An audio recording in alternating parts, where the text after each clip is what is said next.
Welcome to Coach Bowden's weekly press conference this week. Akron 2-0 visits Iowa State on Saturday, September 22nd. Kickoff is at noon Eastern Time on Fox Sports Network. Coach, would you like to start with an opening statement? Yes, again, just so proud of our football players for the game they played against Northwestern. When you go into a game against a Power 5 team from this conference, we all do it. We do it every year, and you're usually an underdog, and they're getting paid to go play at their field. But all week you build up that your team up to know that they can win. If they play their best, they can win. And the obvious, you get the young men to believe they can win, to really in their hearts believe it. And I think that's what we were able to do. We have a good veteran group of guys, and they believe they can win. A lot of the fifth-year guys talked to the team about how we went into Pitt a few years back with a team not nearly as good and beat Pitt in a year that they beat Penn State, beat Miami, beat Virginia Tech, and went to a bowl. And the coach, Chris, got the Wisconsin job. It was a good team. And so they believed. And we went to the game, and we really didn't play very good the first half. We had mistakes on offense, turnover, two kicking game breakdowns really cost us 14. So now we got to go and come out of the locker room, and I asked them to believe still that they can beat this team, down 21-3. But I think I just told the guys, come out there and try to score the first points. They'll forget about 30 minutes. Let's go win the next series, score points.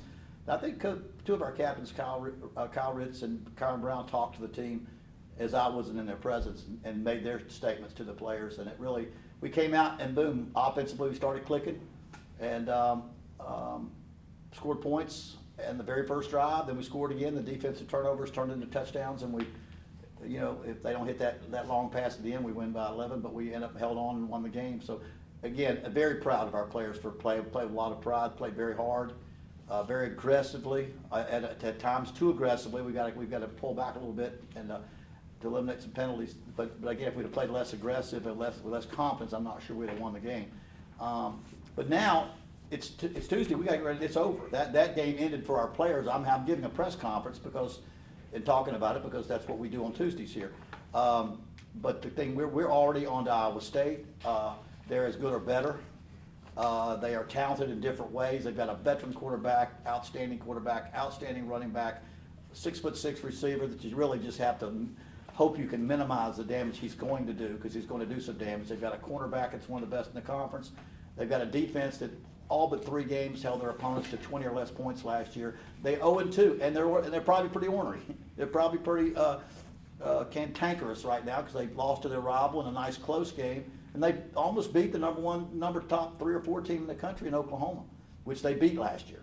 So we've got a tough road to hoe, but we're excited about it. The kids obviously have as much confidence as they can have because of the way they played last week. So we've got to do a great job preparation and go out there. Last year we played Iowa State, and I know in the third quarter it was either 20-13 or 21-14. We were down 1 score.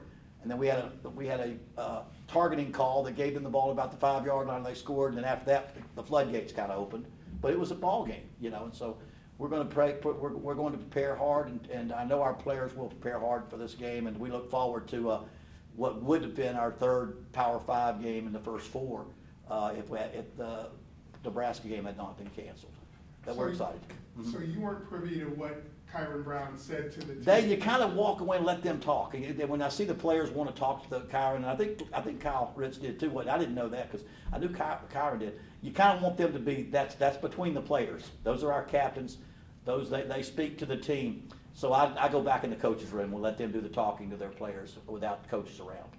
So obviously you're pleased with the. And I think it was my speech actually that did it. No, I've given 2. If I had a patent on how the winning speeches, I would give them every week. I just, I think the fact that players will they rally together. They need to rally together in times like that. And like I said, we gave up a couple of touchdowns. One on a muffed kick that came because we ran into the guy late. The snapper got nervous because the clock was running. He rolled it back. They get the ball on the 6-yard line and score. Then we score a field goal the last 39 seconds, and we pooch kick it or we squib kick it. It goes to the 30, but we have a personal foul piling on. Or somebody blocked somebody late and our guy pushed him back 15 yards on top of that. So with 30 seconds left, we have another score. And so those are 2 scores that happened. But but I think that the speeches that the players give to each other awfully helps off. This is arguably the biggest win in the program's history. You could make that case. I would prefer you to make it, but That's what I'm hearing. Good. I live here. They're riding high with confidence. Blah, blah, blah. How do you keep them on an even keel so confidence doesn't turn into arrogance? Listen, I mean, we won a ball game by making some extraordinary plays, turnovers that you got to win the turnover battle. Our turnovers turned into immediate touchdowns because we scored 3 times with our defense. We did some things that that we know that you have to go out and do again. If you're playing, I guess you could go out there and be overconfident if you're playing somebody else, but you're playing a team that's as good or better than them. They are. You're playing Iowa State, you know, and so and it's a team that won 8 games last year. Went to a bowl game last year, and Matt Campbell's been I don't know if he was conference coach of the year, but he's done a great job turning that program around. And again, they've lost a couple of tough games against teams that beat them last year when they had a great year. You know, no, they beat Oklahoma, and they lost them, but lost very close. So I don't think that I think what we want to have is confidence, not overconfidence, not arrogance, but confidence, because you know that's the most important thing that a team needs to have is have a confident football team that knows how to work hard. And I think our seniors, we have enough senior leadership that they understand that only comes from hard work. And we seem to have a good hard practice today. But I don't think there's any team. All they got to do is go look at the line. Go look at whatever it is you look at that has the score. We won't be picked to win. And those guys aren't stupid. Do they remember last year? Has there been any talk of last year? You know, I haven't used that in my pre-practice talks yet. But I'm sure we'll go back and find some positives. You know. We'll watch film of last year and video of the game as part of our video preparation, and we'll see some things. But you know, they're an explosive ball club. Like I said, they got a 6'6" receiver, and other good receivers that they make big plays, and we've got to make sure that we limit the big plays. So it's a huge challenge. Northwestern doesn't. That game's over. We got to win this one on our own merits this week, but it's going to take, like I say, it'll take a great week of practice. I think we'll have that. We won't sneak up on them. We had a big win. They lost. They're 0-2, and they're a very good football team.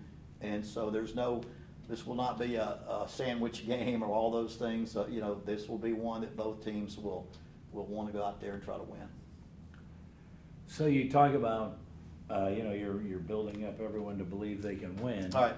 Which you did a good job of, obviously. But at halftime, I mean, your offense kind of laid an egg. Right. So, I mean, what happened to them at halftime? Well, you know, when you break down, you always want to be careful what you say, because we had a center and he had a great second half, but he kind of got in a gaze. He had 6 times he didn't snap the ball on snap, and that we jumped off sides or we held because he didn't jump. He couldn't hear the. There was a little bit of and then he held. He had a holding penalty. He had a first. He had some. It was first big game for a first-year starter, and at halftime he came around, and we didn't have any. Right. So when we look at the film, it was one of those things we just had to work our way through. But every one was attributed to every penalty killed a drive. We couldn't do anything on offense because we were one at 1st and 15, 1st and 20, 1st and 15, 1st and 20. Every single series we had somebody jumped off because the quarterback gave the snap count and the ball was snapped later. And so we got that worked. By halftime, we figured we kind of got that calmed down, and we got that, and we scored points. We moved the ball offensively. So that was one of those things that we were able to eliminate.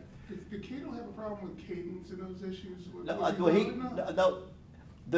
That's what we have to watch. Whether the center, we think he's loud enough because he was loud enough the first week. Now that stadium's not real loud, and all the other 4 linemen heard it. But we're making him give a cadence louder and looking at those things now. But like I say, we won the game. I don't want to throw anybody on the bus because we had a young guy playing that was trying to handle a different situation. No, I asked because Cato told me that he wasn't loud enough. And I told him no. Well, that's me talking to him. Okay, be louder. Let's don't make your. Because you have to ask yourself, and I've coached in a lot of big stadiums, is that stadium loud enough that you have to learn to snap on a clap, or you have to go on the center's movement? Because some stadiums are so loud, no matter what the quarterback does, you can't hear it. That's why you see so many people clapping. That's a sound that goes through that. That didn't seem to be the problem. But we did say, Cato, just just in case, let's be as loud as we can go and forceful as we can. And so, like I said, we were able to work through that. And those things can get you, but you find those things out when you've got new players. You find those things out as they work through the kinks and do that. During the season, you find little nuggets of a player that plays well, and Kobe Booker was that last year. On Saturday night, it was Maverick Wolfley. I wanted to ask you on the teleconference yesterday, talk to me about Maverick. Where did you find him? Yeah. Where did you find him? Well, Maverick's our backup, and Newman had a great game too. And so Maverick didn't play a ton of snaps, but he did play well when he played, and he can catch football. Maverick Wolfley played at Morgantown High where I played, and he'd been committed to West Virginia since I think about 9th grade. His dad was a starting offensive lineman at West Virginia as the president of Letterman's Association. His grandfather started for the Steelers, as did his uncle. So he has great hair, and he's been a Mountaineer all the way. He signed early with the Mountaineers, but I think after one semester, I think he felt like he wanted to go to school somewhere else. So I got contacted by me, and so he came. He had to sit out last year, so he transferred, and he was a fullback, H-back at Morgantown High School, and he was a linebacker. So I knew about him, but it was time where he felt like he needed to get away from home. He'd been home all his life, and he was playing right in the backyard. And I think it was good for him to get away. Cam Lyons was on that same team. Cam's dad's the AD at West Virginia, and he's one of his best friends. Cam was already on the team. He's our long snapper, and he also went to Morgantown High, which is my favorite high school of all time. But they're both very good football players with a little bit of. And I'm an old Mountaineer, because that's my home. Was that a design play to the Yes. inside for the touchdown? Yes, that's a fake where we run the ball, and he goes out to block the linebacker, then slips the linebacker and releases downfield. We saw Duke do that against Northwestern last week, and it was one of those that you pick up. You try to pick up this or that, and so it was one of those we felt because of their aggressiveness we might be able to pull that off. As you look at Iowa State, they changed quarterbacks against Oklahoma, and seemed they moved the ball a lot more effectively against the Sooners than they did in their first game against Iowa. But for me, you talked about the big receiver that they have. David Montgomery had a great game against the Zips last season. So he's that type of running back. As you look at the first couple of games and a little bit of last year, do you see much different in Montgomery, or is it? No, he's great. No, he's outstanding. He's out. Their quarterback. Now again, it's kind of like Northwestern. They use two quarterbacks, but they use the same system. Yeah. If they use a different quarterback, they're running the same offense. Sometimes you have a second quarterback that they change what they're doing to use the things that he does well. These two quarterbacks both run the same offense, and so you really don't have to really say which one you plays, because they're both going to be effective. They both can run the same offense, just like at Northwestern. But like I say, it's the weapons that the quarterback gets it to. The running back can break it at any time. The receiver's 6'6", 225, so he doesn't necessarily have to outrun you. He's just going to outjump. He outjumps everybody, and he'll catch. He catches an awful lot of toss-ups, and that's what they look forward to. And we'll have a real task on our hands, because our tallest corners are 6 foot tall. How often have you seen a game like the one Alvin Davis had? I don't know that I've ever had, I say that, I don't know that I've ever had the same guy intercept for touchdown 2. But somebody asked me that Monday you did, and I said, well, probably the most watched ESPN Classic football game is the Auburn 1994 against LSU. We beat them 31-28 and scored no offensive touchdowns. We had a field goal, about 6 first downs. But the defense intercepted 3 passes that went all the way in for scores, and they had a fumble that rolled back in the end zone, and they fell on it for a score. And the bad things, the LSU had just run the ball at the middle and punted to us, that had won the game and never got a. But they kept throwing it, and that's because it was such an unusual. If you coach long enough, this is my 25th year as a head football coach. You'll lose one like that, and then you'll win some. But Alvin Davis, but he's a football player. If you said who you think might do that, it would be Alvin. The reason he makes so many tackles, he's one of our top 3 tacklers, is that he's always around the ball. Now, he was 155 pounds when he started last year as a freshman. He's up to 170 or 68 right now, and he doesn't look like a safety because he can play corner and safety. But his thing is he loves to play football. He's always around the football. It got him in trouble with targeting because he loves to hit people too. but he's eliminated that this year, you know, because you don't do it to heart. It's such an important thing that we not do because of concussions, that you have to teach kids completely differently how to tackle, because they're not really going for the head. When receivers dive for a ball, you got to learn not to dive with them because your head's both lower at the same time. But anyway, he is an aggressive player, and he made an interception the week before. He's one of our top tacklers every week, and if he can stay healthy, as little as he is, he makes plays. I was told he has little man syndrome. Yeah, that could be it. I mean, that could be it. I know we had an interception in a scrimmage last Saturday, and he was leading the defense down the field. And R.J. Kelly, our freshman center, is about 300 pounds. He knocked him out. he hit him so hard. He actually had his head hit the ground so hard, but he's 170 pounds, but he just flattened him. And but he has little man syndrome, I think, a little bit. You mentioned, George asked about Alvin. I want to ask about John Lako. It seemed like for the last year and a half. Wasn't he a walk-on when he came to? John was a walk-on, but John's 6'3", 6'3", 230 pounds, and can run very, very well. And so he played a ton last year, but DeMarcus Lloyd hurt his shoulder and redshirted. So Lloyd was the first, and he got to play a lot. He played inside and outside. Very smart. Came out of Michigan, and he led the team in tackles with 12 last week, and Brian Bell, that we moved inside, had 11.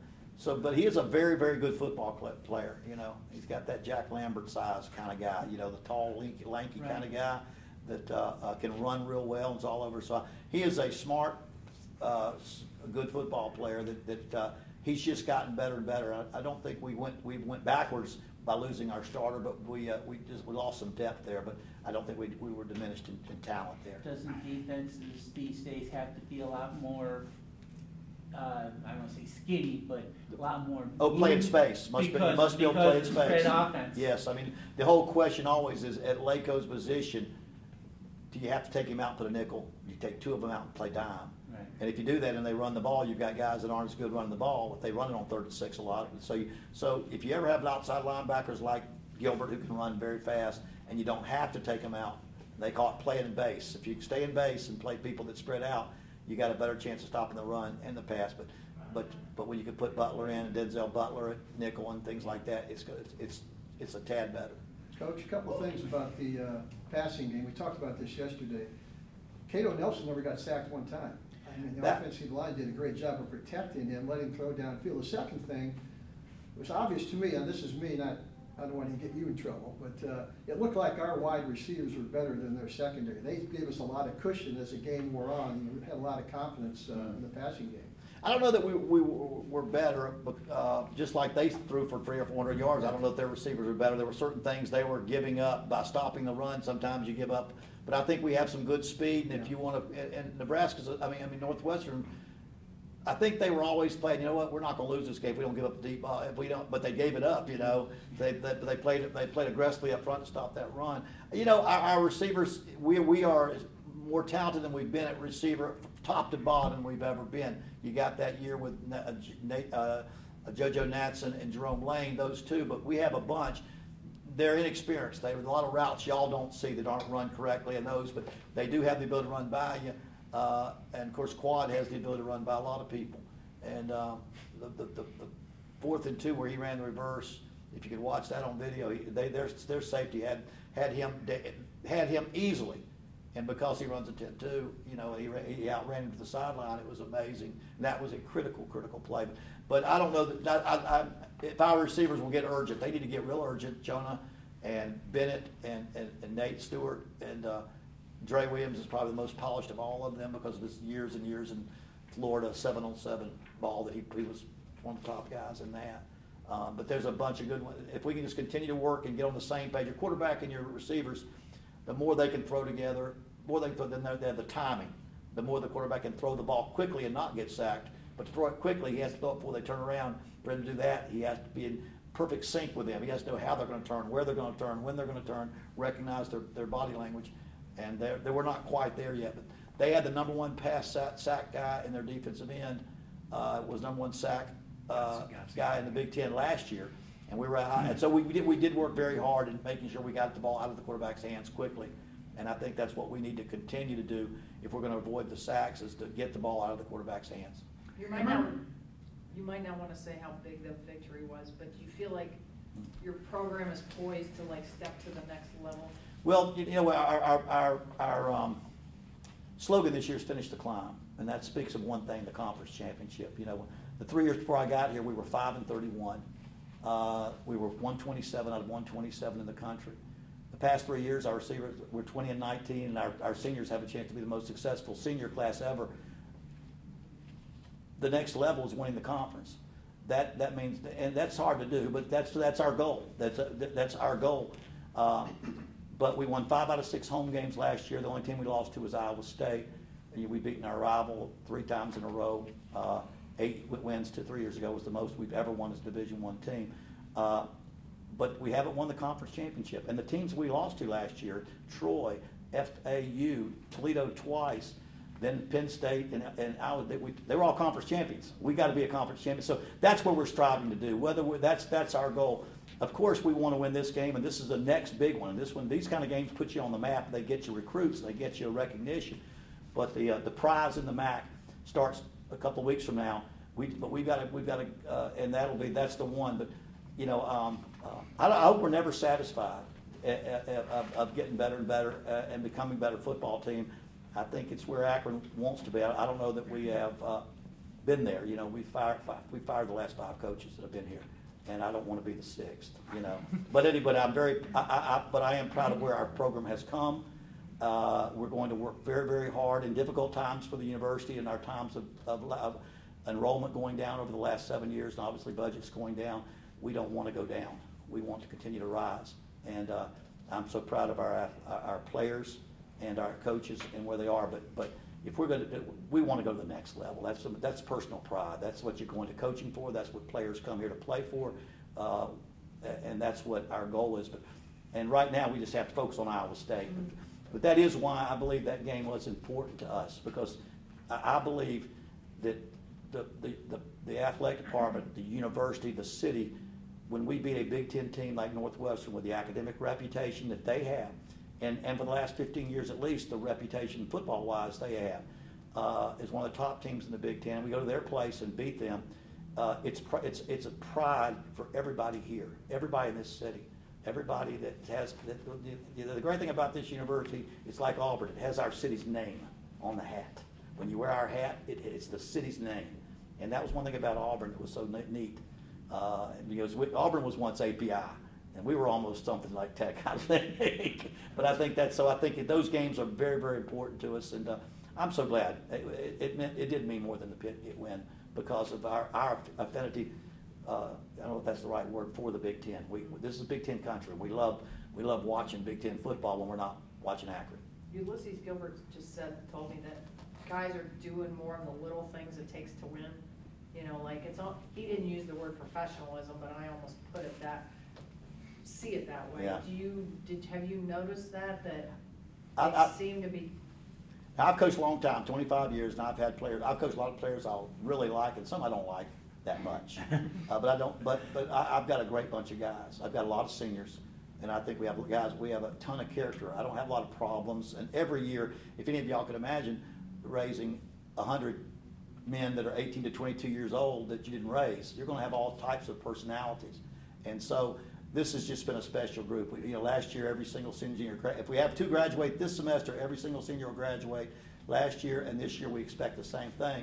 And they've been just a joy to coach. So this is a great group of young men, and I think they represent this university well. We'll always have little this, little that when you have that many players on a single team.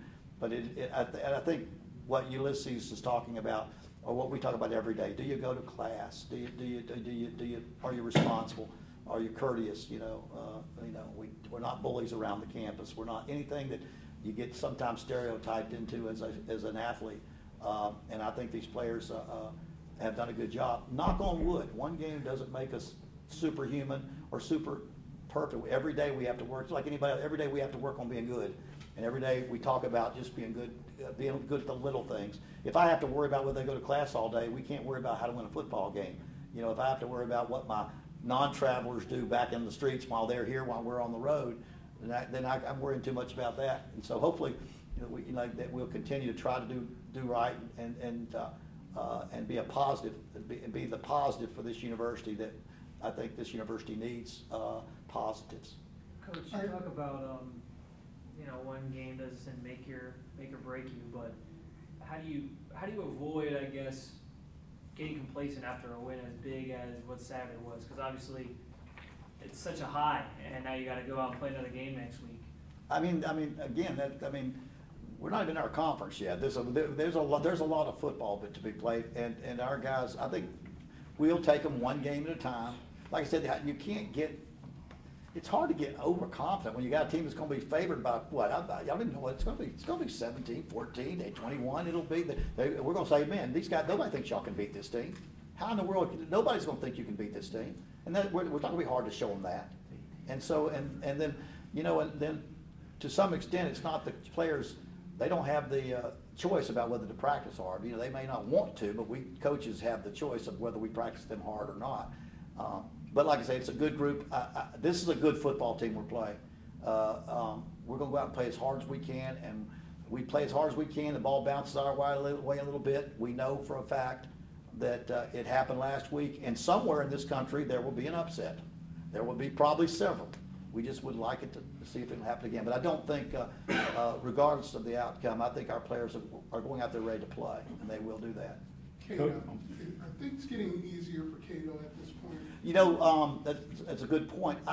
He's just, that game, I think, for the first time, and I think Ohio last year, things clicked, but really, he went out there against a team that was, all he heard was, man, they're going to put pressure, get rid of the ball, don't hold it. And he didn't throw any interceptions.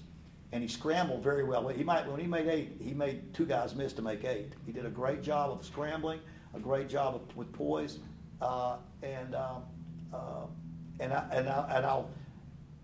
there's always room for improvement. But that was the game I said, golly, that's the Cato we think that we can win with. That's the direction we want him to go. It's just that kind of poise. His new centers kind of not snap. It was a struggle. It was an offensive struggle, and he had to keep them together because it was a frustrating first half for the offense because of just our inability to snap and get off the ball. That's a correctable error. That's one. Yeah. Where you can talk. Well, like I say, by the second half, it was just a calm. You can imagine if he says hike and 4 guys fire off and the ball doesn't go snap, it's automatically a penalty. Now, it's a team effort, and it's also a team effort of your coaching staff, but I would like to ask about one person, because you've had 23 interceptions at the start of last season. And, of course, Coach Mounds is a guy you've known for a long time, and kids seem to love him, and he just does a great job. Otis, really does. Otis played for me at Auburn. He was probably the #1 recruit in the entire state of Florida, because Coach Dye signed him at Auburn. And my dad recruited him real hard, but he was a running back and a safety. When he got to Auburn, he had tore his knee up, and he played safety for me and started for me at safety. But he always wanted to go. He played some pro ball, and then he coached at Texas Tech and some other places. And so he was back in high school coaching when I found him. When I lost Tebow. Yes. Who? Terrell Buckley. Yeah. I lost Terrell, and so he's a great coach. Otis does a great job. He understands. He works hard at it. He mixes his coverage well, and again, we had some staff changes on defense that have blended together very nicely. Joe Tracy has coached a lot of secondary, but as a coordinator, he took over the linebackers. A co-coordinator, Coach Stroud handles that. They handle that front 7 together with Marcus Watley. And then Otis handles that back 4 by himself, and he does a great job of working those guys. He's a very energetic, enthusiastic coach. Does a great job. Coach, can you talk a little bit about how Marla asked about, you don't want to say how big the win was, but what it meant to the program. I guess something else that may or may not mean something to the program. Your continued success of guys that are now in the league. I don't know if you saw JoJo Natson got a game ball for his work. I don't even watch any pro ball, darn. Punt return. That's awesome. That's 150 pounds. He's 155 pounds if he's a pound. And his locker room's jacked up. When you guys are out recruiting trail, you can say, hey, we beat a big team. We've got a guy that's doing this in the NFL or that in the NFL. It's one question. The other question I had was, How do you bring in a guy like Alvin, who last year was so aggressive defensively and would get those targeting? You want him to remain aggressive, but you don't want him to get those Very important. penalties. How do you try and change that? You just have to, if you want to win ball games. We had 5 unnecessary roughness penalties. Now, we had our guys so geared up, we played overly aggressive. If we'd had as few penalties as Northwestern, we probably lost. But we had too many to be continued successful. And then the offensive line situation will take care of itself. Now the aggression penalties, you have to constantly work on that. Be aggressive, but play smart. That's why one of our 6 musts to win is no foolish penalties. You know, sometimes an aggressiveness comes and they're going to say, I think the famous coach from Tennessee, General Neyland, said, "Don't just hit till the whistle blows, hit to the echo stops." You know, but that's probably not a good thing to say. But that's just Yeah. But that's how you tackle. You want to tackle aggressively, and but you got to learn to play smart. And we talk about it every single day. We can't have one. We don't have one. Which game is that penalty going to cost you the ball game? And so I think guys that are naturally aggressive, you know, Brian Bells, he had some huge hits in that game. Middle linebacker, he's tough. But at one time he caught a receiver and he bodied him. That's a 15-yard penalty. Didn't need to do that. He did a souffle, you know, and that was just. But he was so keyed up. I said, no, stop, you know. So that's just smart football, and so we got to continue to be aggressive, and then I just be smart enough to know when it's selfish, when it's personal, when it's bringing attention to myself, or when it's not thoughtful of your teammates and what the team goal is. And so that's all things we talk about. Alvin said he changed his tackling technique. Had to. You know, Chuck Amato, I think, who's retired, he coached 40, 50 years, and he had to change. This concussion issue is so important to us because we love football. We want our kids to play football. We have to, and I think colleges over the last 10 years have understood that. Helmets got so strong to protect you, they became weapons somewhere years ago. So my dad always said, let's just go back to leather helmets like I played in, and we won't ever have this problem because we won't hit anybody with our head. And so we had to start really teaching, with targeting, is really teaching kids differently how to tackle, shoulder tackle, how to, because you really didn't want people to lower their head because you can hurt yourself, but we have to kind of lower it and turn and tackle with our shoulder. But I think Chuck really studied it, and our coaches now have all studied it, and we didn't have a targeting in that game. We haven't had one yet this year, I don't believe. We knock on wood, because sometimes it's inadvertent. But I agree with every official says, even if it's close, we're going to call it because that's an important issue. So even we're going to miss in favor of a targeting call, so we don't have targeting, you know. And so our guys have worked hard on it, and all of our coaches work hard on changing the way the game is played. So injuries.